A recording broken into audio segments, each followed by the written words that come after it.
Kim, I'm so glad you could join us. Well, thank you. Kim Brandon, this is my son, Dean Goldson. Dean, Kim is a member of the Global Black Feminist Reading Circle, and she meets with me and Venita and a few other people on Tuesdays. Yep.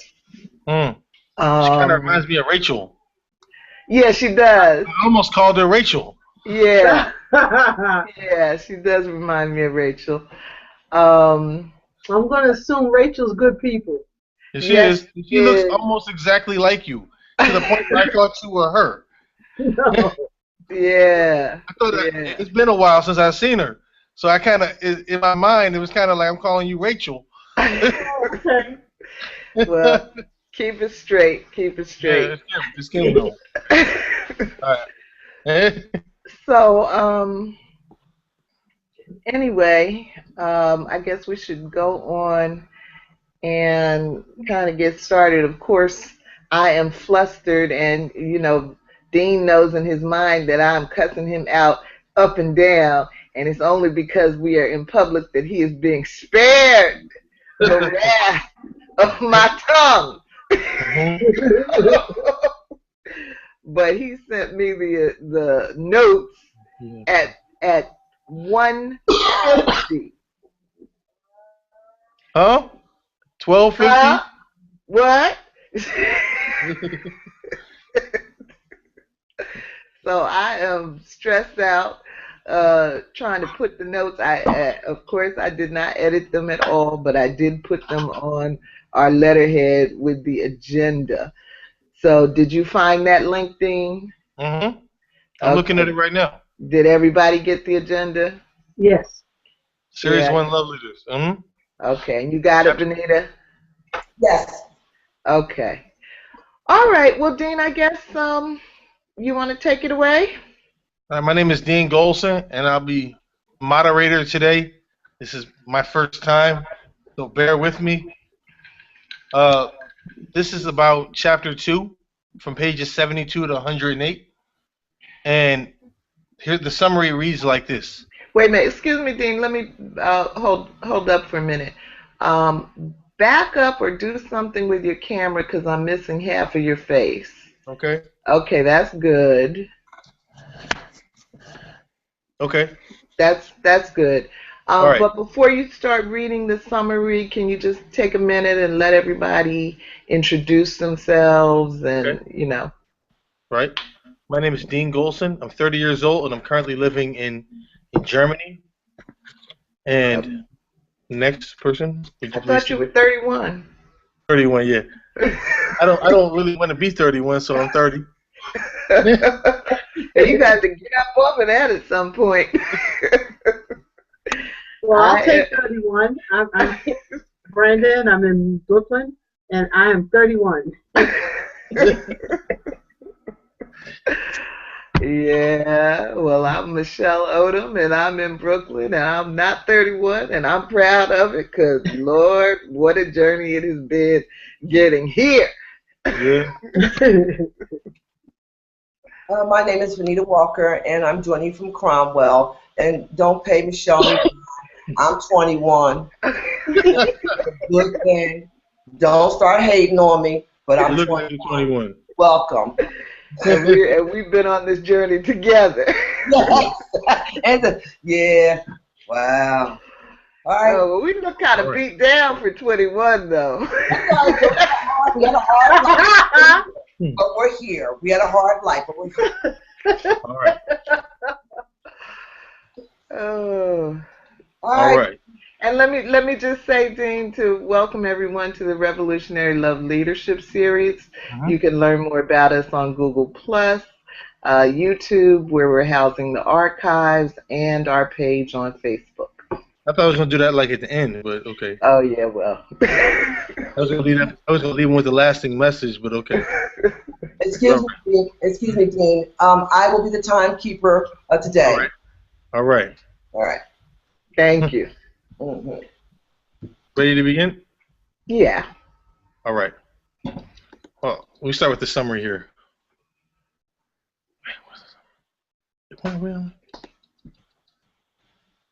All right.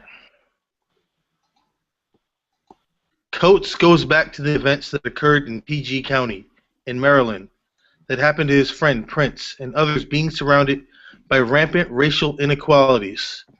He also describes his time in New York by making it crystal clear that the events of 9/11 hadn't touched him the way that it had touched others, and he could feel nothing for people who could take his body away from him. He also notes that New York City was the place where black people were once sold on auction blocks in the aptly named Financial District. He is ashamed that he forgot the rules for a moment while in New York, that it was in fact not okay to speak out against white folk. He forgot while in parent mode and coming to the aid of his 4-year-old son. He sees this as him endangering his child while seeking to defend him. Hmm. And my first question would be, after the unjustified killing of his friend Prince, Coates attends his funeral. He heard many people saying many things about them. I heard several people ask for forgiveness for the officer who shot Prince Jones down. Are we allowing ourselves to be controlled by our values or chains of Christianity into not fighting to protect ourselves from our oppressors? Should we be fighting back? Have you ever lost anyone to racism or police violence? Is forgiveness really the best policy? Mom? You want me to answer that first? Yeah, take a crack at it. Are we evaluating? Well, you know, I don't know. When I see that question, the first thing that comes to mind is the forgiveness that was pouring out for Dylan Roof after he killed 9 people at Bible study Right. at Emmanuel AME Church in Charleston, South Carolina on June 17th. And that was really sickening to me. I do believe in forgiveness. I do think it's important that we be able to forgive, if only for the sake of our own mental health and being able to move on and let go of things. Right. But at the same time, it felt to me in that moment like the grieving families had not allowed themselves even a minute to grieve, even a minute to feel the anger and the sorrow and all the legitimate things that that would go along with an unexpected killing like that. Right. And so, to me, I felt like either their forgiveness wasn't genuine, or it was really a sign of not loving ourselves enough to allow ourselves to feel the pain or to feel whatever it is we're feeling. And then, after you feel that, after you go through the anguish of it all, then yes, it's important to me that you move on to the stage of forgiveness. But but I think it's wrong. I felt like that was wrong. So, they were coming from a Christian place. That's not, my understanding of what Christianity requires of us. But we all have our sort of own interpretations, I guess. So, yeah, that's part of what I'd say about that question. No, I don't think I have personally lost anyone to police violence that I know of. I certainly feel very connected to the things that happen generally in the black community and Right. feel affected by them. Like, I Mhm. was really sickened, and I'm sure I'm going to bring it up again as we talk, but I was really sickened by that scene this week at Spring Valley where the black teenager was thrown around like a rag doll. Um, but no, personally, I don't think so. Okay. You have any thoughts, Kim? Um, well, I guess the one comment I wanted to make, just in terms of thinking about what Michelle is saying about the incident at the church, I just get the impression that we don't give ourselves the time, like you're saying, and I think there's a numbness that comes when these tragedies happen, and that you need to be off camera, and you need to kind of allow yourself the dignity of saying to the media, we're going to talk to you all in 2 weeks. We're planning and we're thinking. Right. We don't give ourselves that. Right. I just felt like they didn't feel entitled, and when you look at all of these incidents, and they happen every couple of months, it just over and over and over again, it just feels like all of a sudden there was a camera in your face, and you could not say, this person is speaking for the family, and we have no comment. Mm-hmm. Right. Well, for myself, I don't think there's anything wrong in saying that you don't forgive somebody in the face of your son being killed by somebody.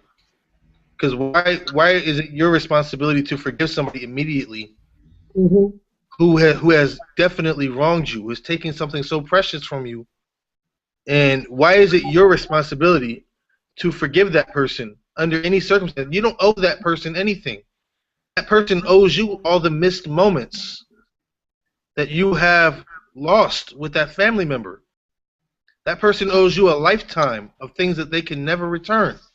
And forgiveness for me is something that you should give, but somebody else should want. I mean, I'm not ready to forgive if you're not ready to receive. You know? If you don't understand the gravity of what you've done to me, how can you possibly be absolved of the crime? You can't. I mean, if I was to forgive, it would only be for my own not carrying a cross. But that still takes time to remove that from you. You can't just forgive somebody. Forgiving somebody without dealing with pain is not caring for the person who is gone, in my mind. You know, there is a spot in your mind for caring, for forgiveness, but you can never forget what was lost or what has been taken from us as a people. Yeah. You know, we have to remember that. You know, Okay. no one has the right to do these things to us. And we can't behave like it is okay. What about you? Got any thoughts, Venita? I don't know. I guess you might be talking to the wrong person when it comes to Christianity, and the motives for what Christians do. I've never claimed to be one, and I still don't. Going by the definition of Christian, I don't even think I'm worthy of trying to claim to be a Christian. However, black folks are used to forgiving since way back when. We forgave the master before he whipped us. We forgave the master while he was whipping us. We forgave the masters after he whipped us. We forgave the masters when he's thinking about the next whipping. We forget, you know. So to be quite honest, you're talking to the wrong girl. I can understand that. Because we are so used to forgiving. Because we had to use it. It was a tool for us to be able to survive, you see. That's what it was. Not that we actually forgave anybody for giving 50 lashes and take the skin off our backs. But we had to do that so we could survive. However, I want to say this too, and I don't want to offend any Christians. Don't worry about that. We're free to move about somewhat now. So now you have a choice. You don't have to pray before he hits you, the master hits you. You don't have to pray while he hitting you. And your doggone sure have to pray afterwards. Because quite frankly, I can take the skin off my back. If there was a prayer to be prayed, if there was something that was going to save me, it's too late now. So I don't understand the whole Christian thing where somebody slaughters your family and before the body's cold, you pray to ask the Lord to forgive him. It's programming. What you should be doing is praying and ask the Lord to restrain you. That should be what prayer should be. You know what I'm saying? So yeah. I don't know. I have a problem with the whole forgiveness thing that Christians are just holding on to too tight. You know, they really are. They're leaning on it too much. At some point, it's time for a little action. It's time for some action. And I'll forgive you as I am going to plan B. Okay? Right. So, I'm being honest, but I am the wrong girl when it comes to the whole Christianity thing here. No, that's an acceptable answer, except for when Master brings his army in, you know. Well, I don't know. I was fortunate enough to have two fabulous people in my life, which were my godparents. And that I am very thankful for. And I remember being a little girl. My godparents told me that you can only kill but so many folk at one time. So if it's 100 of us, 90 of us may go down, but 10 of us will still be standing. So bring on the army. Okay. But Master has more sophisticated weapons these days. Master has drones. Then, Dean, it comes a time in anybody's life, if you really feel strongly about something, you have to stand for something or go for anything. That's true. I don't see the Jews out there doing that, worrying about what kind of weapons they have. No, because Master don't kill other white folk. No. That's wrong. Huh? No. White people get killed. Don't let me interpret. White people get killed, but not on the scale that black people are being systematically targeted by. That's all the reason why we have to stand for something or go down praying before we get extinguished, praying during the extinguishing, and praying afterwards. Okay, next. Okay. All right. Thank you very much. You're welcome. All right. This officer followed Prince outside of his jurisdiction. You're not gonna let it. You're not gonna let anybody else read? Not today. All right. I'm sorry. Read it.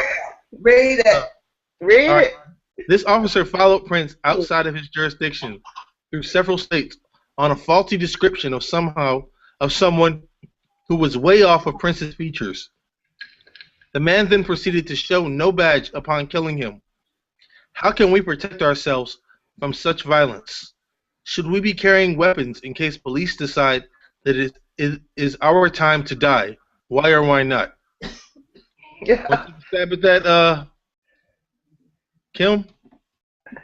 Well, I'm a little torn. I think that we should carry legal firearms, and they should be displayed at all times. I think that just like the Black Panther Party, they decided that they would be armed, and as long as the weapon wasn't concealed, it wasn't illegal. And I think that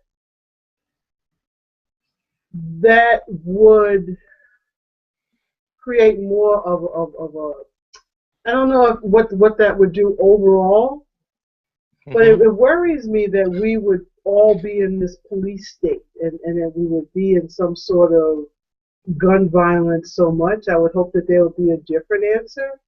But by all means, I think that African Americans should have licensed weapons.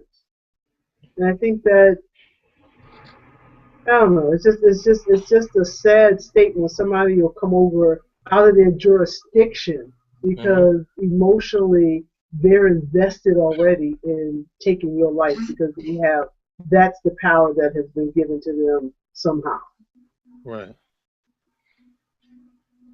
What you got, Mom? Ooh, wow. You got me, The, Dean. the first thing I thought about when I saw this question was the piece that in today's reading where Coates is talking about um, police violence.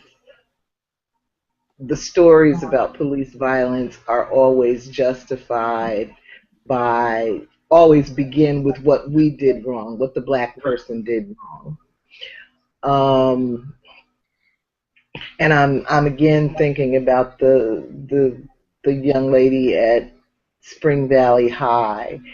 And I have really divorced myself from most of the commentary that's been going on around that, Hmm. but some of it has gotten through, and some of it is about not only was she being disrespectful and whatever, Right. um, but it it's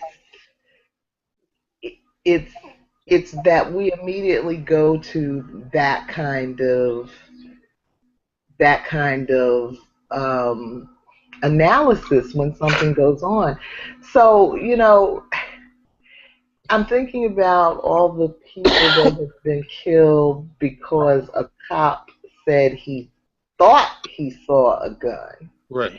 And even though, no gun is ever produced, or, Hmm. sometimes they'll go so far as to plant a gun on you. Um, but but but that becomes an easy way for the cop to say that he feared for his life and to then justify the lethal force that he used and to then justify the lack of punishment that he's going to receive.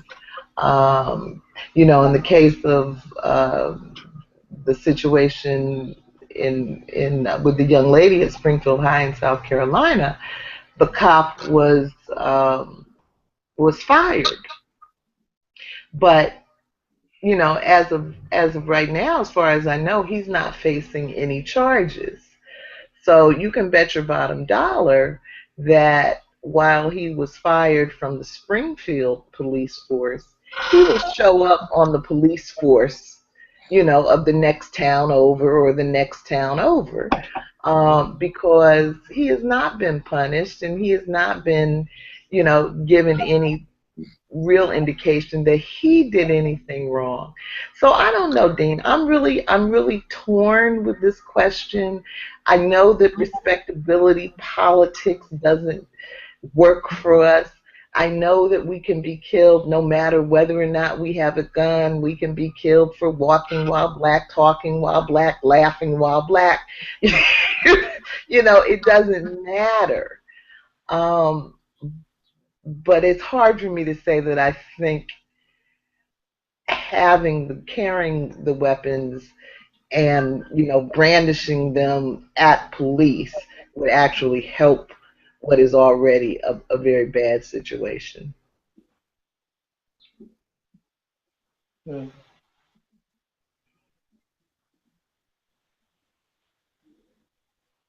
Well, Dean, are you frozen? yes, he is. Or sleep, one or the other, but I think he's frozen. I think he's frozen. Oh no. Well, Venita, why don't do you have a reply to that question too? I feel the same way that you feel. There's no way to protect ourselves from this violence. Absolutely no way. Yeah. Um, I have been in situations, put in situations with police, not on my own account, just for being a black woman and breathing. And the cop did not care whether I was a woman or not, and stopped me for no reason. You know what I'm saying? So I just don't, with my child in the car, even if I did have a weapon, would I then want to use it because I have my child in the car? Because they have no regard for life, so it'd be nothing to put a bullet through my baby's head. Right. And say, well, I felt threatened. Right. And I pulled my gun out, and the bullet happened to hit the baby in the head. So the whole thing just scares me. It just scares me. However, those who want to carry weapons, it's okay. But when it comes to police, you're gonna have to use it, Right. or you're gonna be willing. You have to be willing to die, one way or the other. Either you're gonna die from him shooting you, or you're gonna die in prison. But that day, when that comes, you have to be willing to die. Yeah. You know what I'm saying? Because you're going to die. You will have consequences. See, we have consequences. Even though it has nothing to do with us. Right. But going back to the school incident, which I actually didn't have visions when I was asleep of that. What bothered me more than anything in the world is not only was she abused by this man, if that's what you want to call him. I wouldn't even call him a police officer.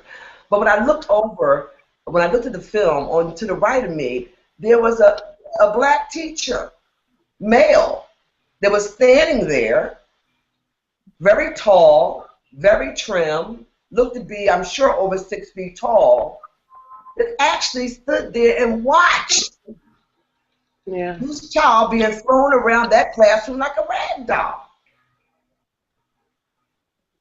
I mean, I saw a lot of things wrong with that picture. Yeah. And if that had been my son or my husband, my sons and my husband standing there, I can guarantee you, I won't almost guarantee you, there's no way in the world they would have stood there and watched that baby being thrown around that room. I'm sorry. I lost the connection for the network. Yeah, it's okay. Where were we? I was hoping that you would just, come back in like you did. Right. And if it happens again, that's what you should do. Just, when you get reconnected to the net, just come back in. Venita was still responding to question 2. Okay. So that I had just the biggest. Actually, I had a bigger problem. I just could not get over the fact that there was a black male teacher standing there watching this. At the Spring Valley situation, Dean. Okay. Yes. Standing there, watching it. Did not intervene. Did not say, hold up a minute, hold up. Right. We called you down here, if that be the case, to remove her, but we didn't call you to beat her down. He said nothing. He stood there like he was watching a movie. Yeah. That's lower than the cop, as far as I'm concerned. That is lower than the police officer that committed that atrocity against that child. To see him stand there and not say a word. So you see, that's another reason why folks feel like they can do anything they want, anytime they want. We have the opportunity to intervene. We stand there like idiots and watch. Right. But no one brought that up in the media. Let's just say I read a lot of comments. I didn't hear any black folk bring up anything about this black man standing up there watching this. I'm over here on my page now looking for a comment that a black man, a friend of mine on Facebook, made that was really good. Toby Sanders. Let me just. he wrote a longer comment, Right. but the piece that he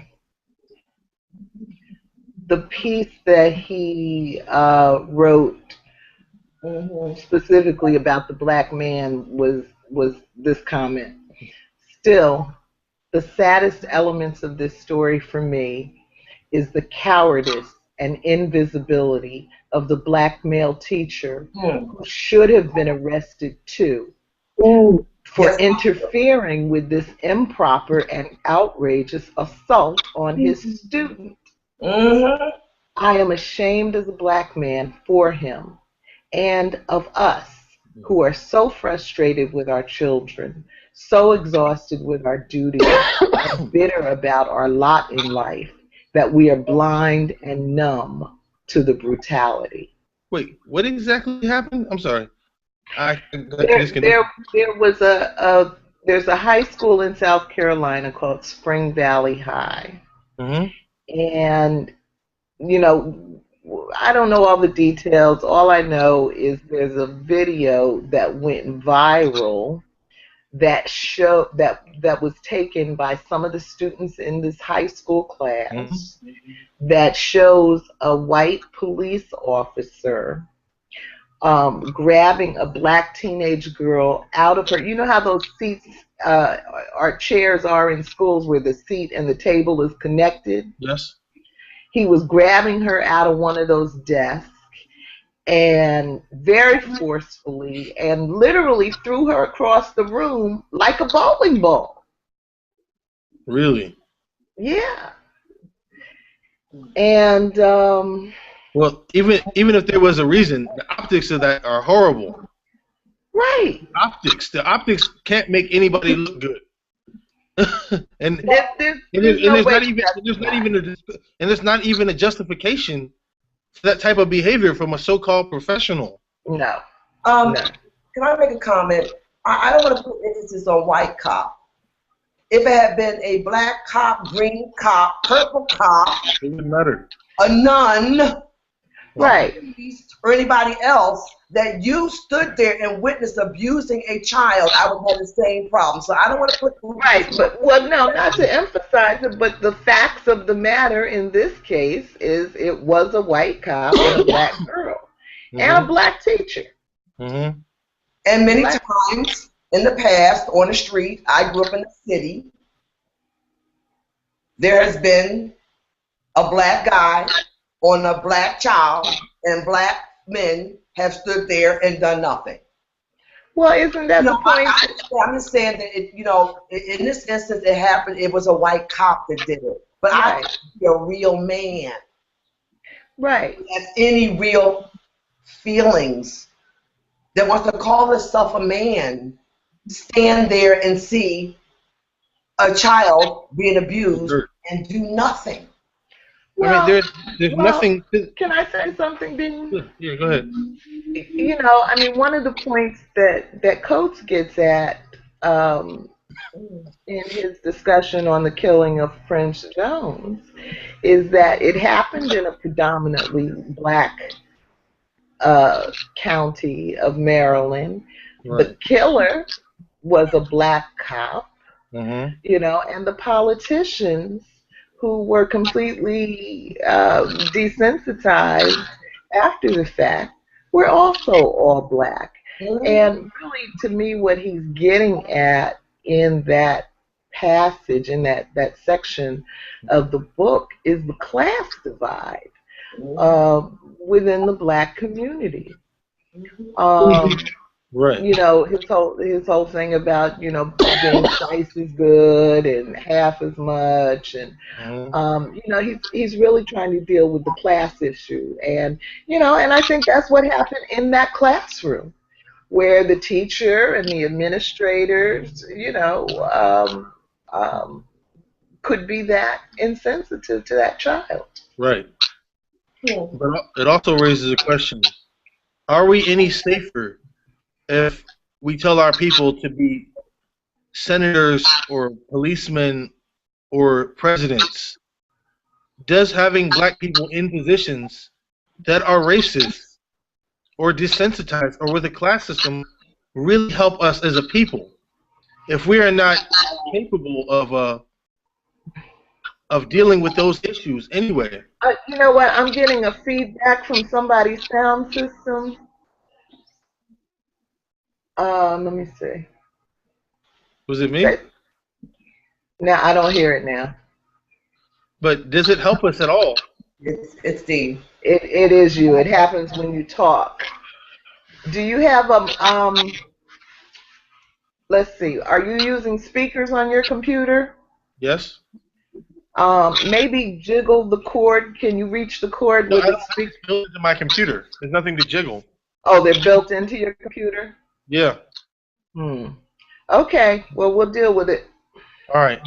My question was: does it really help us as as a people to have people in positions of authority if the class system is going to hurt us anyway? Yeah. What's the difference? Well, I think that what we have learned is that it doesn't really help. But I think I don't know that we knew that in the 1960s or 1970s when when black people were fighting to get into these various positions, fighting to have an integrated country. But what we now have is hindsight, and hindsight, of course, is always, is often 2020. And I think in hindsight, we can clearly say that it has not been especially helpful to have black faces in high places. Sometimes it has been beneficial, but you can't. It's no guarantee. You can't count on it. What do you think, Kim? Well, I think it's very complex, and I think of the Thurgood Marshalls and I think of the Percy Suttons. I don't want to underestimate their contributions to all of us. I really think that there may be some of us who have their internalized racism, what makes them so close that they hate everything and everybody. But I have to lean towards people like us who would be in positions that we would help everybody, not just African Americans. But I don't think I would lose my humanity as I continue to, be more political or be more in political positions. I just, when I hear complete statements that generalize and say that it's all of us or none of us, those statements I find aren't helpful at all. I think that the goal is to be real brutally honest about the fact that let's say behind the blue wall here in New York City, I think African American police officers have a decision to make. Are you going to be pro-black or are you going to be pro-blue? And each one of them has to handle that situation individually. So I don't think that it's an all or nothing proposition. But I am always disappointed when I see opportunities to help your people where you decided that you want to hide. And then the last thing I'll say is I have been in situations where I had a choice of my life or somebody else's. And at that second, you just don't know. You just don't know how things can change and how your action can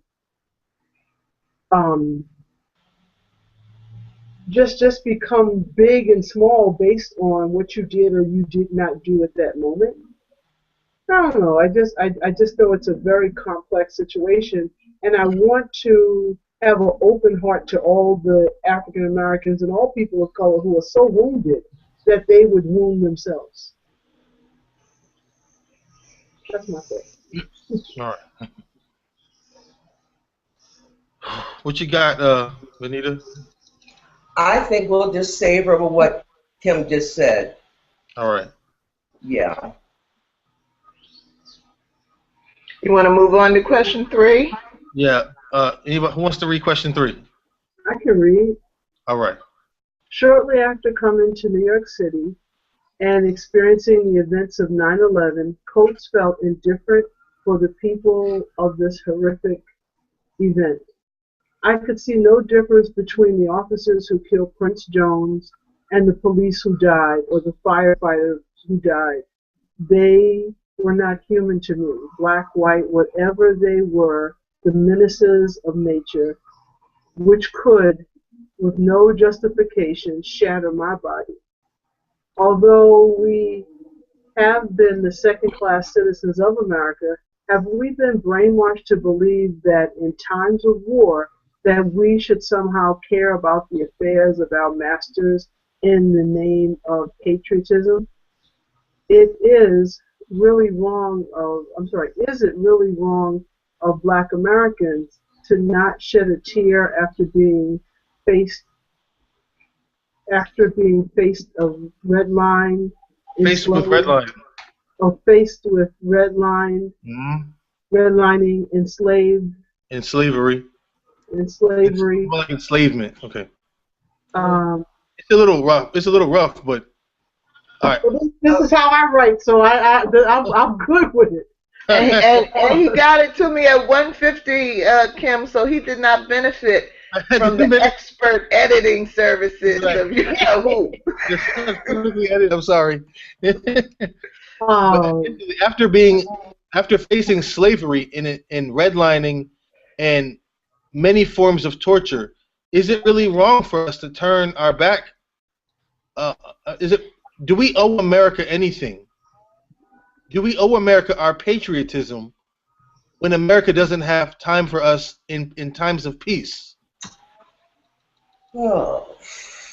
Is it really our responsibility to be there in times of war if America can't be there for us in times of peace as a people? If we're second-class citizens, how can we be so concerned with the feelings of banding together? And I see you say here when we can't even get reparations. Right. We can't get reparations for ourselves. And first, the government has to acknowledge that they've wronged us as a people before they have to acknowledge that they did wrong, and they're not ready to acknowledge that they've done wrong.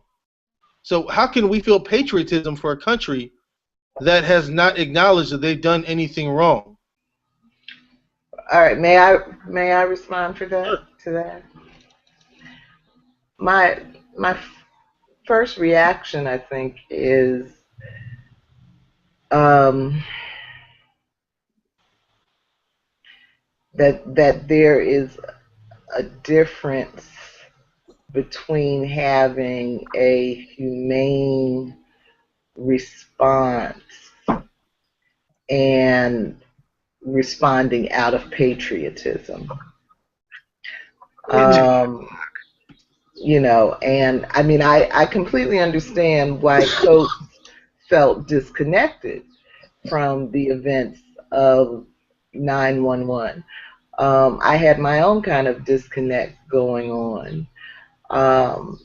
But at the same time, I'm trying to always keep myself conscious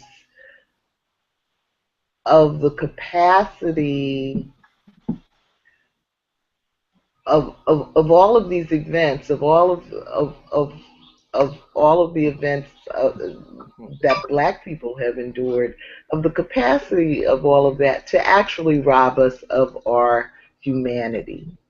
You know, Coates talks a lot about the destruction of the body, but an equal concern for me is the destruction of our humanity. And so how we respond to events, to me, is evidence of how much health, how much mental health we've been able to retain in a situation really designed to drive you insane.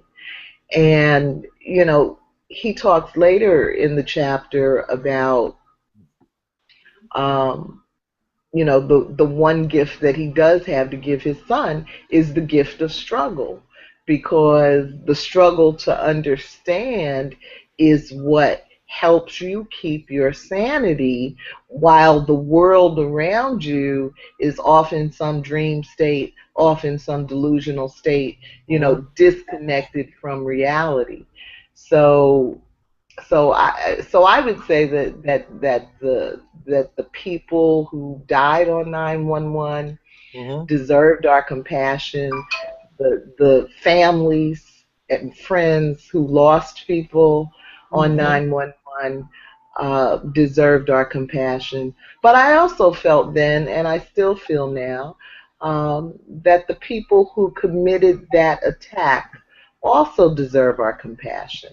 See, because what America does is, and it's what Coates is talking about in this book, they totally dismiss the motive, and they totally dismiss the pain that they inflict on people, and then they want to play shocked and surprised when people retaliate. And so if we can't reach a point where we can be honest about those kind of things, then we're going to always have people that want to attack us, and we're never going to have a sense of safety in the world. Right. So Thank you so much. It's 3 o'clock. I'm going to have to jump off, but if we meet again this next week at this time, I'll be on. And I just got a lot out of it. All right. Well, great. And Dean, you may not know, Kim has been reading the book all along. She started reading it actually before we got started. Mm-hmm. So I'm really glad you could join us, Kim. And we only have two weeks left to do this. So, but next week we'll be here hopefully on Saturday at 2 for the next 2 weeks. So this Saturday is Halloween. You're going to do it on Halloween? Not tomorrow, but the following Saturday. Okay. All right. I love the Friday though. That helps me a lot. Okay. I don't want to interrupt anymore. Have a good week, everybody. All right. You too. Thank you. Nice meeting you, Dean. All right. Nice to meet you too. Have a nice day, Kim. Bye, Venita. Bye, Michelle. Bye.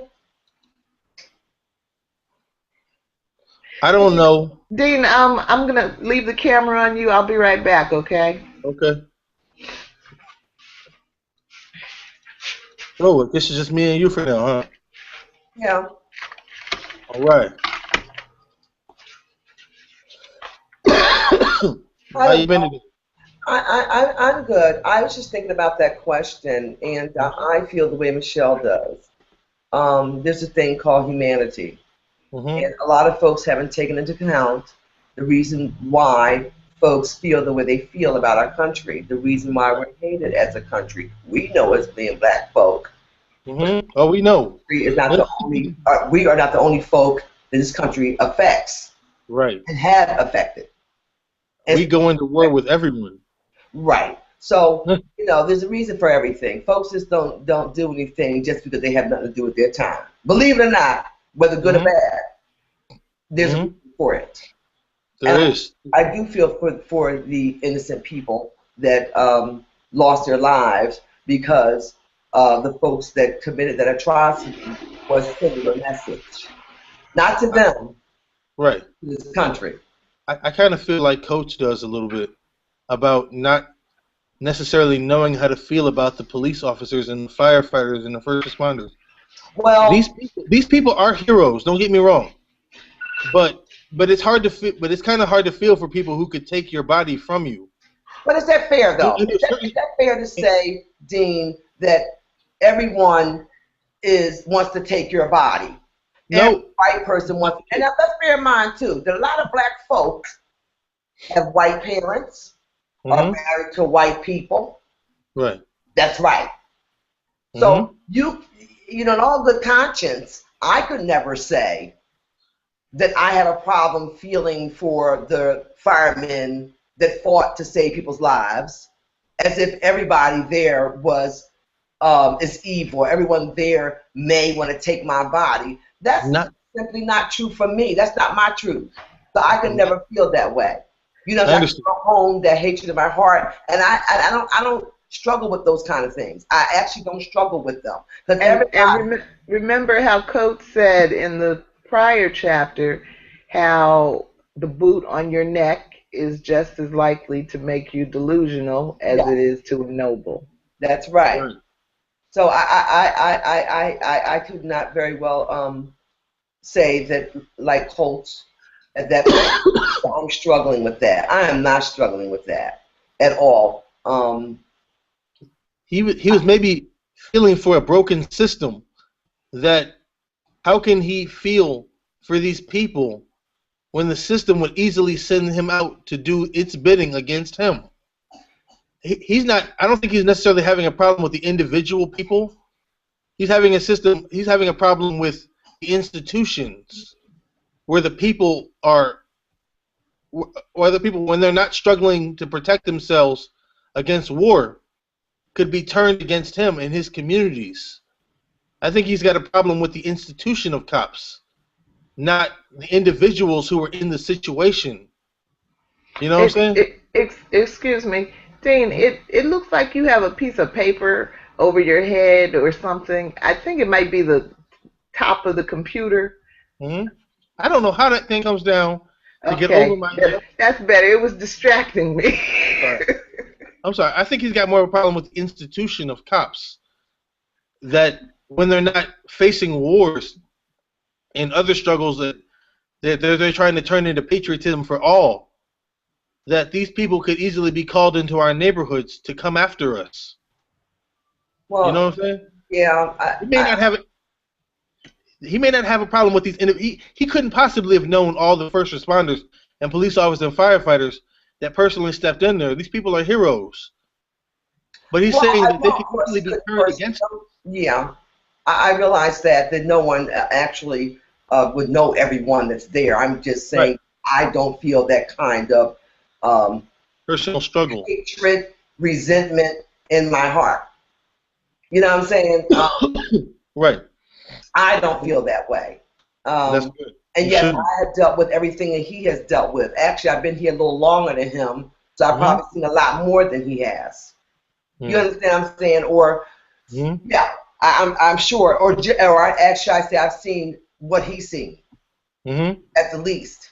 So, I don't know. I mean, you know, there were wars going on in my neighborhood, so I didn't have to wait for the police to shoot me down. I could have been shot down walking out my door. Right. You know what I'm saying? I didn't have to wait for the police to plunder my body. I could have had that done in school, on the way to school, on the way home from school. You know. So, you know.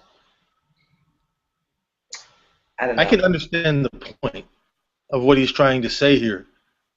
You know, I can understand how can you feel patriotism for a country that's sticking you in ghettos?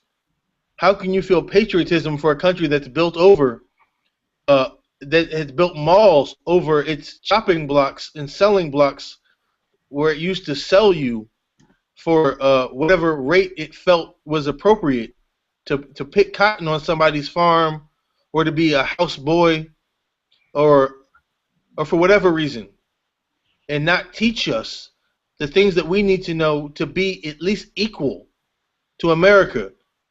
And today we still don't have fair treatment. We still can't vote as a regular law. You know, every time we want to be equal or at least respected as a people, we get kicked in the teeth for it.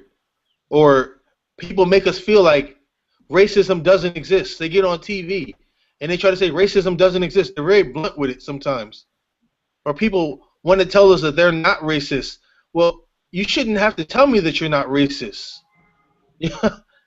What does that say specifically? That's a statement on itself. How can we feel patriotism for a country where people have to tell us they're not racist? How can we feel, and how can we truly defend a country that it is a global bully to the rest of the world. For whatever reason it feels is necessary to invade another country. We have been at war with Iraq and Afghanistan for the better part of 15 years now, for reasons that are not completely, not completely the fault of other countries, Iraq or Afghanistan. Not completely. They may bear some responsibility in it, but America fails to acknowledge its role in all world conflicts. So how and then they feed that narrative to the people and then pack us into armies designed to defend the honor of an America that is not maybe worthy of that Honorable. honorable or acknowledging its role in world conflicts. People don't just fly planes into your country and you did nothing. Yeah. Well, there was a person by the name of Muhammad Ali, Hmm. aka Cassius Clay, Yeah. that I remember distinctively saying that no, I'm not going to war. Right. I don't He know was. if I've heard anybody since him say that. Me So neither. I have a problem with folks having all these convictions in Hmm. their heart about not being patriotic. But I don't remember, and maybe I'm wrong, maybe I missed a few things. I mean, that was actually very public. Hearing anybody since say, I am not going. I will take the jail time. This is how I feel. You can strip me of my, I think they stripped him of his championship. They stripped him of Right. everything and put him in jail. I haven't heard many black folks say, you know anybody? No, no. As a matter Oh, of fact, I don't. all right. Well, if there was anybody, I'm pretty I'm sure sure they they've would been not have silent. gotten media time. It Or they've been probably got silent. me the time. However, I know for sure that unless it was in a mass of people that were doing it, Hmm. which I doubt it, Hmm. then you're right. It wouldn't have got media time. Right. I don't Okay. know how he Well, wouldn't have not gotten even more if there was time. a mass. I mean, there were however many million men Right. marching down Right. in D.C. a few days ago, and that barely got a mention on the No, it media. didn't. Which It, is why we have to tell our people who have uh who have the means that they need to cover this stuff. well, Nobody's willing to cover the things that they think will not be favorable to them or their careers. Nobody will well, take the risk. Nobody will take the risk to support their community, which goes back to cowardice. Well, How can you? there was some coverage, and there's certainly the black press, and when you were young, Dean, you probably don't remember, but I used to do a lot of writing for the black press. mhm, And so I relate to the experiences that Coates was having mhm, with that in his early career. Mhm. But the black press does not get the kind of exposure that mass media gets. Right. And a part of the problem is that black people don't support black media or independent media, in the way that we should. And so, one of my friends, Janice Graham, does this uh, radio program on the web on Saturday nights called Our Common Ground with Mhm. Janice Graham. And one of the things that she's frequently talking about is how black people are not supporting independent media the way that we should. So, we can either complain about not having access to news that affects us in the mass media, or we can show that we value those sources that are already out there that have been trying to show us where we should be focusing our attention. Personally, I hate watching the mass media news because Right. You know, you There's get some a bias. couple of quick 30-second blurbs about what's happening in the world, and those get repeated over and over again. And then there's all this other madness going on, this Mhm. fluff, and Right. I can't, you know, Mhm. so. But are we Okay. going to get to question 4? Because it's 3:15. Yes. So, Move on. All right. All right. You want to read it, Mom? sure. Uh, there was an instance on the Upper West Side in New York when Coates recalled going to the theater with his near 5-year-old son. The theater was crowded, and when we came out, we rode a set of escalators down to the ground floor. As we came off, you were moving at the dawdling speed of a small child. A white woman pushed you and said, "Come on." There was the reaction of any parent when a stranger lays a hand on the body of his or her child. Coates expressed his feelings as this woman pulling rank over him, stating that this wouldn't happen in his old hood in Flatbush. Flatbush. Question: do many white people feel that we are inferior to them? Was this white woman, in fact, pulling some type of rank over him? Was Coates fully justified in his confrontational reactions to this behavior? Is it better to forgive or fight? What you got, Venita? You got the wrong girl again. No, I don't. I mean, your opinion can never be wrong.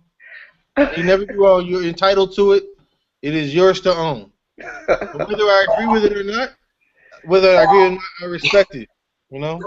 Well, the right thing to say would be, since I know that these things can happen, because there can be racism, there also can be just people just don't like children, just people that are evil, just people Right. are cranky or having a bad day. The proper Mhm. thing for me to do would to be to smile to myself, try to move my child from the situation as quickly as possible, and keep it moving. The diplomatic However, answer. in the real world, Yeah. I'd have beat her to the ground. I'd been arrested. You'd have to come down there and get me out of jail. Mhm. Even knowing, and that's what's really even knowing that these things can happen, Mhm. even knowing they will happen. It's just when Mhm. someone will do something that's crazy to your child that you do, you still. I believe in temporarily insane. That some folks don't believe that, but I believe that you can go temporarily insane when some stranger puts their hand on your child. Yeah. Now, I know he was trying to take, I know that he knew, and that's why he felt it was a little scary for him, because he Mhm. felt as though that he was risking his child's life, because she could have very well turned around and said, "Oh, he's hitting me." He don't have to even touch her. Right. A police would have came, probably could have came and shot him right through the head and put him in jail and take him away from his son. But this Mhm. is the kind of stuff we're faced with all the time. And this is why it's so hard for us. We got to keep thinking. We got to constantly be on the ball, constantly be thinking. Well, what am I going to do? What am I risking? And at some point, like this instance, even knowing these things, you could just lose your mind, Dean. Right. Just lose your mind. So that would have been scary for me too. As Mhm. an afterthought, I would have thought just like him. Oh my goodness. I could have, I could have risked my child. I could have risked myself. If they kill me, then my child doesn't have me. My child could have been hurt in the process. And we've all been in that position. I wouldn't say all, but I'm sure a black parent has been in that position before. At some point, you've been in that position where you just, and at the afterthought, it's like, oh man, I know these things can happen. This is not a new revelation. This stuff has happened before. So it's just hard. We have to constantly be thinking. And that's why Mhm. half of us are sick physically, half of us are sick mentally. It's because we're never at rest. Mhm. We're constantly on high alert. Whether you're going to your job or whether you're sitting down in a job interview to try to get a job, whether you're going down to the grocery store, whether you're walking through New York City, You're just we're in constant alert. Mm-hmm. And it's not healthy for us. It really isn't. And then the guilt afterwards.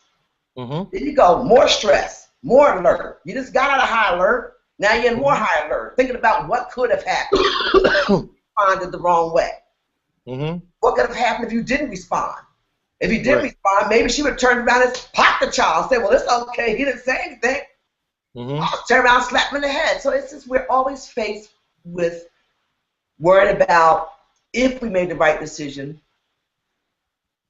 You know, can we make a decision? Should we walk away? Should we fight? Should we lay down? Should we get up? It's a lot, Dean. It's a lot. It's a lot. How do you feel about that, Michelle? Oh, well, you know, New Yorkers are so rude. Mm-hmm. When I was thinking about when I first moved here, I got in the habit of I was kind of walking down the street like this, like I was, you know, playing football with people, because I was trying to just not get knocked down. Because people walk past you, they're like, boom. Right. Yeah, that's true. And then I was telling Leah about it, and she taught me how you have to kind of turn as you're walking down the street, because my arms were hurting. Michelle, don't make me laugh, please. I can't do it. I can't do it. But no, people here are really, really, really rude, and they do act like they just don't see you. You know, and they will knock you around and push you out of the way, and you know, like they're gonna walk right through you. Yeah. And so when I read that passage, it reminded me of, you know, when I first moved to New York, and I've been in and out of New York, you know, most of my life, but I wasn't here so much, like living here, you know, and so when I read that passage, it made me think about, well, Coates was relatively new to New York when that happened. Yes. Yeah. Yeah. And, you know, if he had really realized that New Yorkers are just jerks rude people, it might have helped him kind of keep his cool. But I certainly understand the way that he reacted. I'm sure I would have done something similar if that had happened to my son. And again, to relate it to the teenager in Spring Valley. You know, imagine if that child's mother had been in the class while that cop was grabbing her like that. Girl, I'd have been a correctional, serving 20 to life. Right. Or, you know, or as my friend Toby Sanders said, the teacher should be under arrest. And I agree with him 100%. Because he should have intervened in that situation. And looking like he's looking at a movie. I couldn't even believe that. And I don't want to hear about, oh, well, you know, sometimes things happen and people go into shock. He probably came from a hood. This ain't new to him. He wasn't no shock. Yeah. He down South Carolina. Yeah. And he in South Carolina.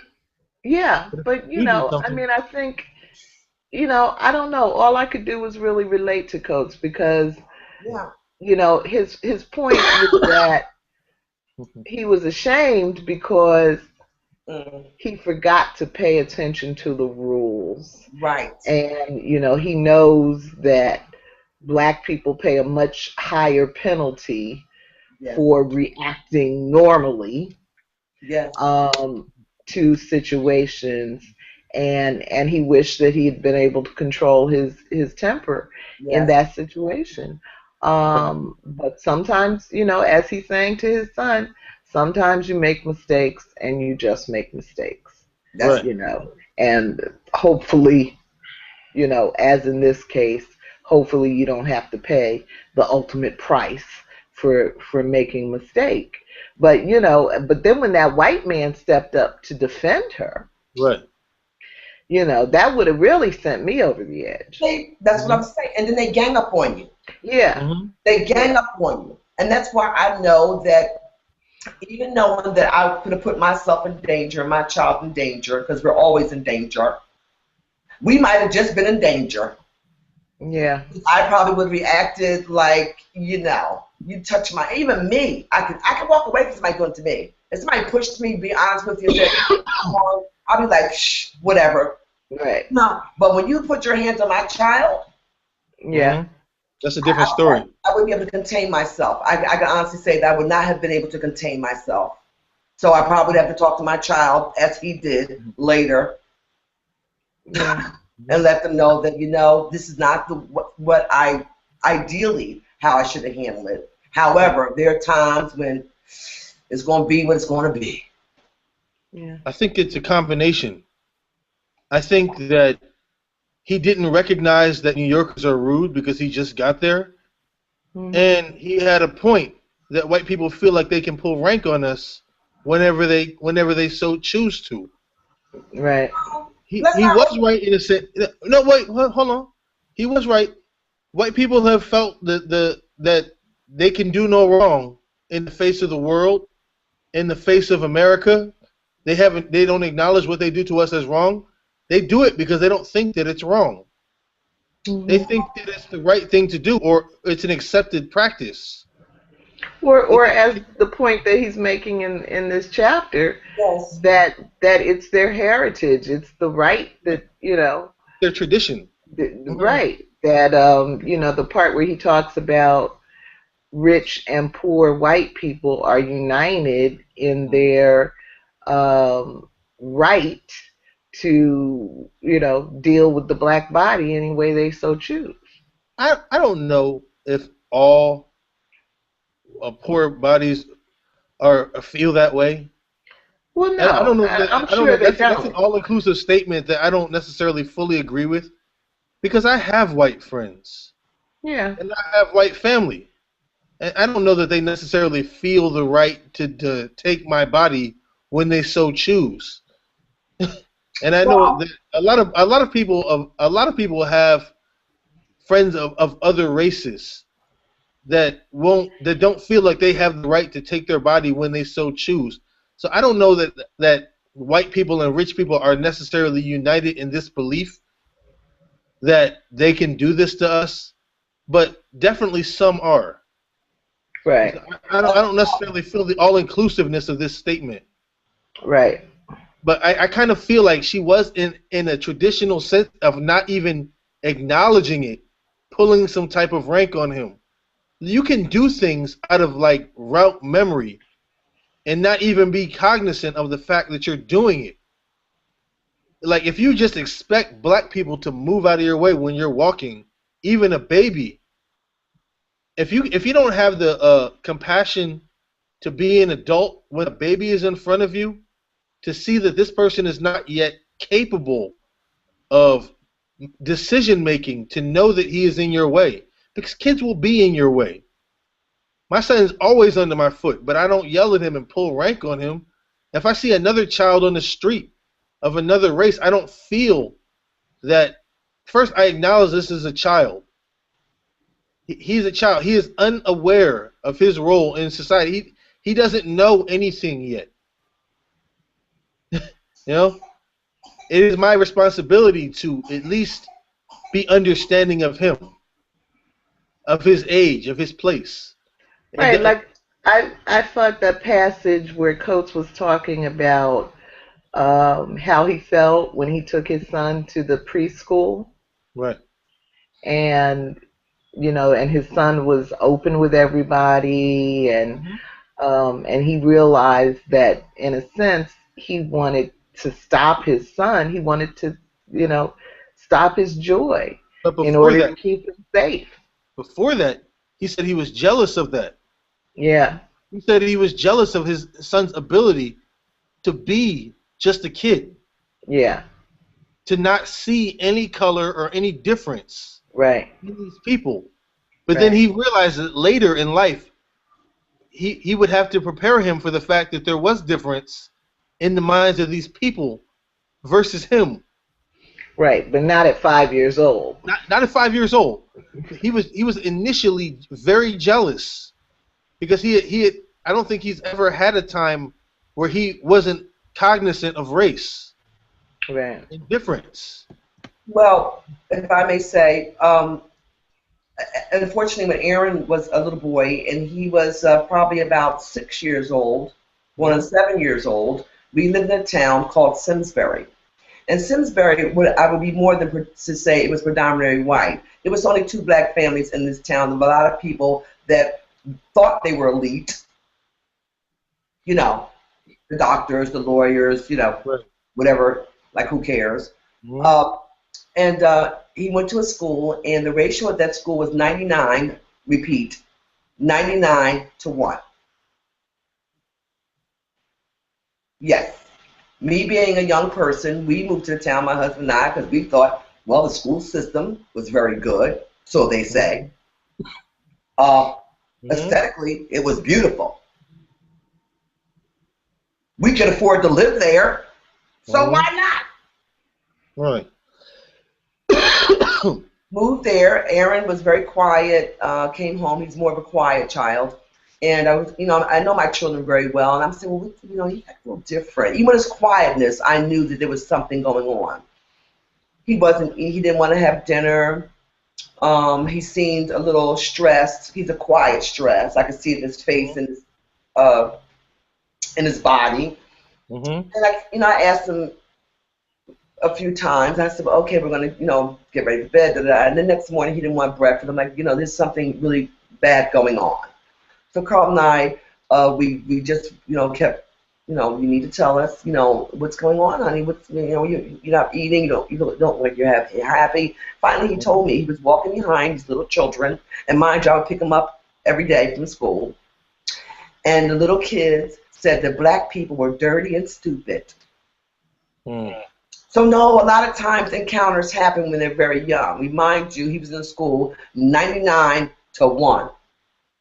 We got a little brown in the system. Must have been about a year later when a little Indian boy moved to town. So I don't. It was hard for us. I don't even remember what we said at that point. I know what I did.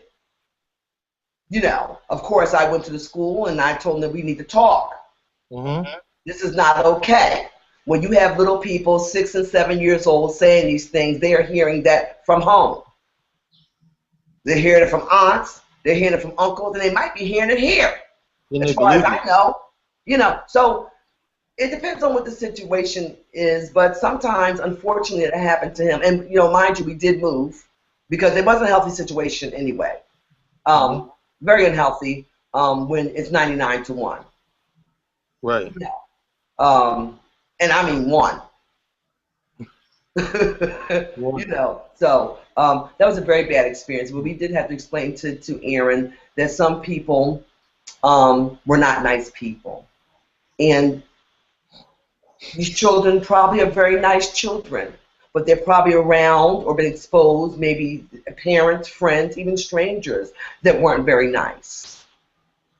So they heard someone say these things, and they probably don't even know what they mean. Right. And they repeated these things. And I don't think that they understood how much it hurt your feelings to say that. Right.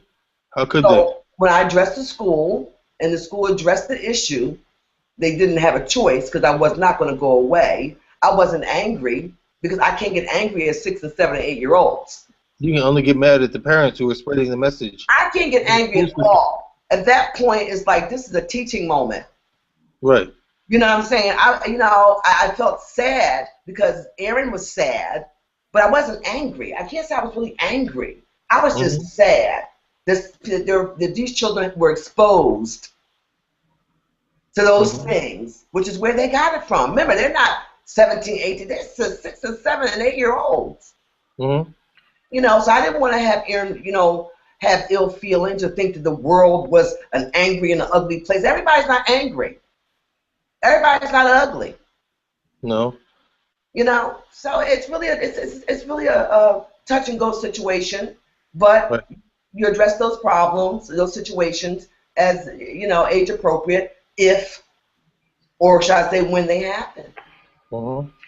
But Coates, excuse me, Dean. Coates talks about, he could have tried to use the situation with the white woman as a teachable moment, but it's likely that her reaction would have been, "I'm not a racist," and then he right, goes on to discuss the deep denial that America is in. Around.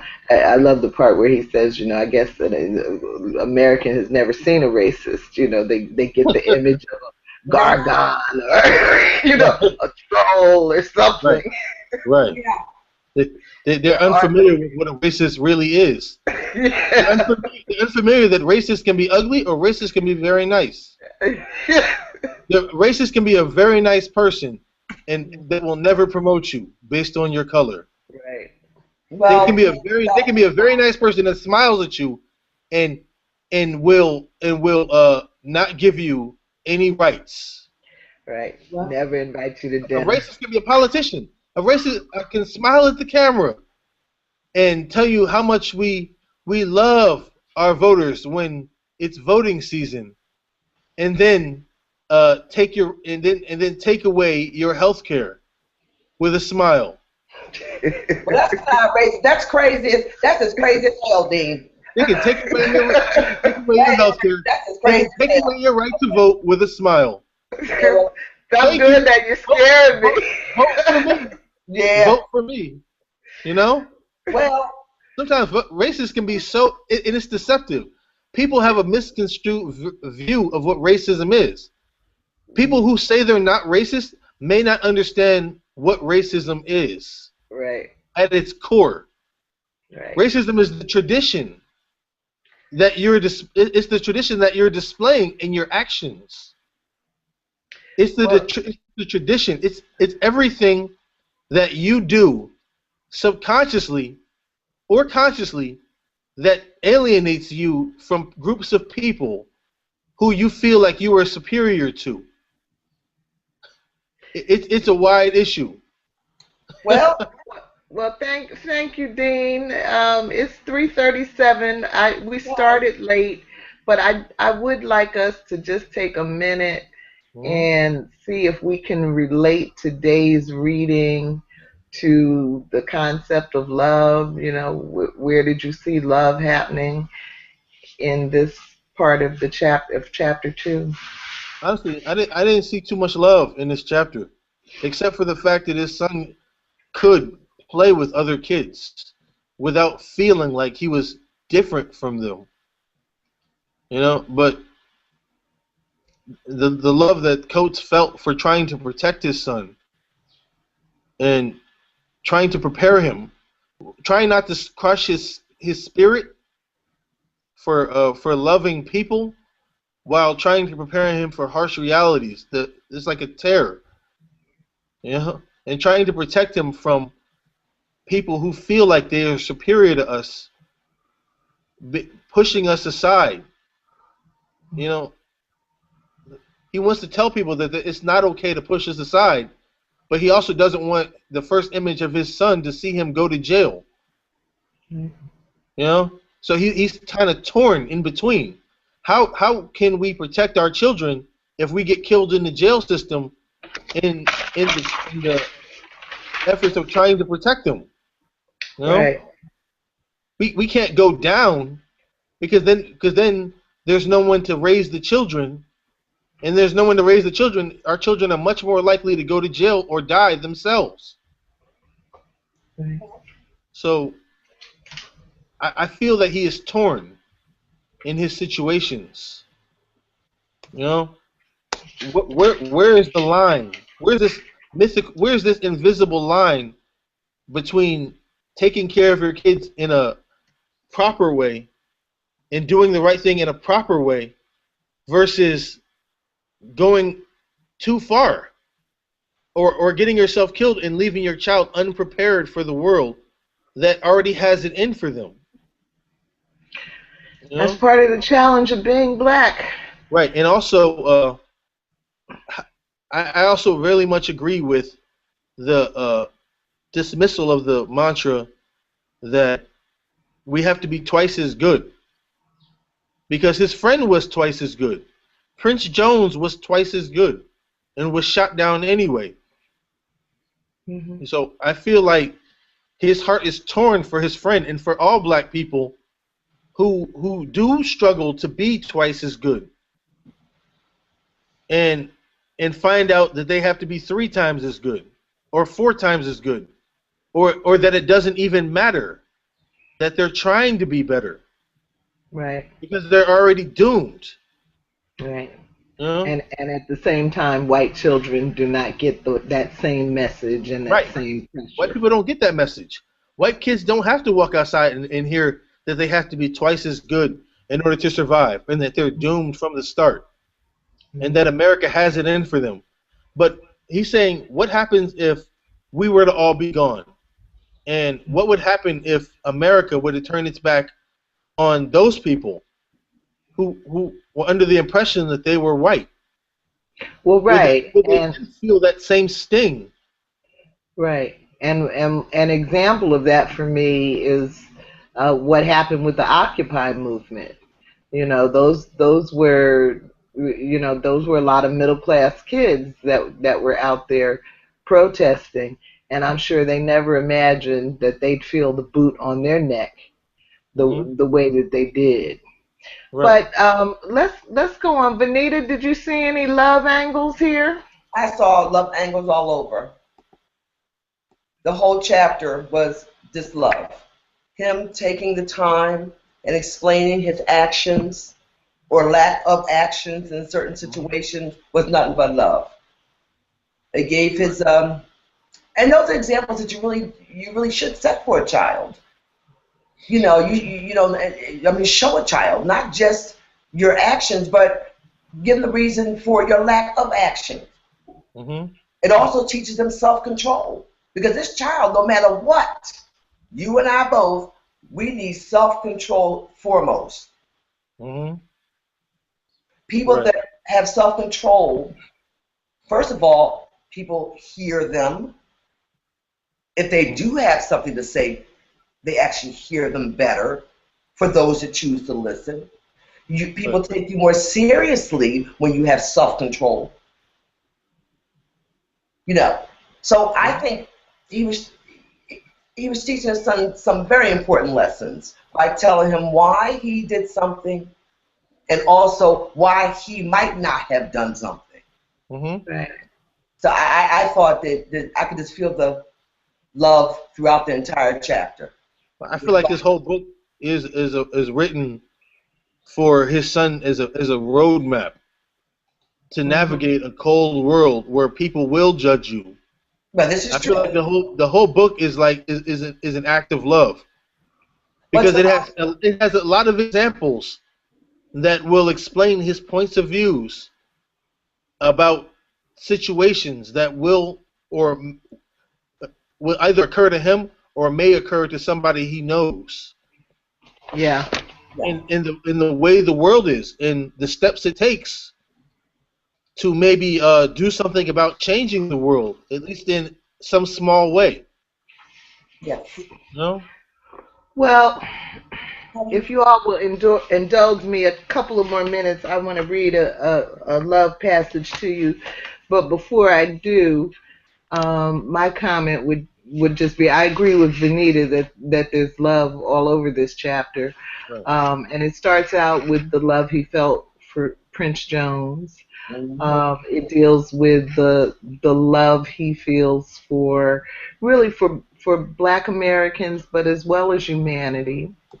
And there's the love of struggle, and and where we were questioning at the end of the last chapter whether or not he was telling his son that he didn't have to be involved in struggle. Yes. I think he makes it very clear here that He yeah, does. you've got to be in struggle because struggle is what keeps you sane. Hmm. And then I want to read this passage to you. It's on page 81 of the hardcover. Um, and it starts out, think of all the love poured into him. Think of the tuitions for Montessori and music lessons.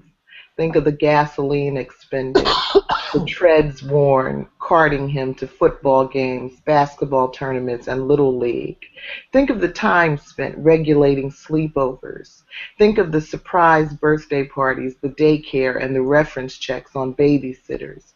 Think of World Book and Childcraft. Think of checks written for family photos. Think of credit cards charged for vacations. Think of soccer balls, science kits, chemistry sets, racetracks, and model trains. Think of all the embraces, all the private jokes, customs, greetings, names, dreams, all the shared knowledge and capacity of a black family injected into that vessel of flesh and bone. And think of how that vessel was taken, shattered on the concrete, and all its holy contents, all that had gone into him, sent flowing back to the earth. Think of your mother who had no father, and your grandmother who was abandoned by her father, and your grandfather who was left behind by his father. And think of how Prince's daughter was now drafted into those solemn ranks and deprived of her birthright, that vessel which was her father, which brimmed with 25 years of love and was the investment of her grandparents and was to be her legacy. Right. Which is why it bothers me when people go to the churches and they immediately pray for forgiveness for somebody who just took that away of all that investment. A person is an investment of their a child is an investment of their parents, their mark in the world. Without that child, they now when they die, their presence is gone. You know, if Dean dies before I do, my investment in the future of my legacy is now gone. My name is gone. Everything that I was supposed to teach him to be a good man, to raise children, all the love that you pour into him, all the love that I poured into him, all the patience for the mistakes, all the schooling and the vacations, everything that was him, his essence, is gone. That is an unforgivable mistake. That is something that cannot be given back. And yeah. I'm almost resentful of the victims for first forgiving. Would it be the case if you killed their kids that they would rush to forgiveness for you? I don't think so. Ask you, after the investment that they would make in their children and their futures, the love that they poured into their hearts, would they in turn forgive you if you were to take their kids from them? Would their first thought be forgiveness? Because honestly, it shouldn't be. Right. It shouldn't be. But listen, let's bring this to an end, you know, even though I'm still mad at you for getting me the note so late. Yeah. As usual, you pulled a rabbit out of the hat. I've been thinking about it. I had questions in my head. I just didn't have. You want to talk me about procrastinating or whatever? I did have questions in my head thought about. Well, it was just a matter of getting them written down. Oh, I'm glad you're back, Venita. Yeah. One of the things that I connected to, and I thought about you too, Dean, that's in this chapter. It's a small sentence. I don't know where it is, but where he says, you know, at least he had his capacity to write. He's a writer. And so he could take a lot of his anger, you know, and put it on paper. And he was saying, unfortunately, you know, most people that are not writers just have to suck it up with a smile. And so it does please me to know, you know, that you're blossoming into such a good writer. That still doesn't give you the right to jam me up 10 minutes before the program, but nevertheless, I'm glad that you have a way to process, you know, your emotions around these kinds of stressful things.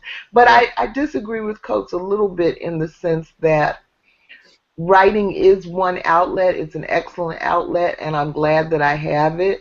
But there are other outlets. You know, in Right. fact, I think all of the arts are Mhm. outlets.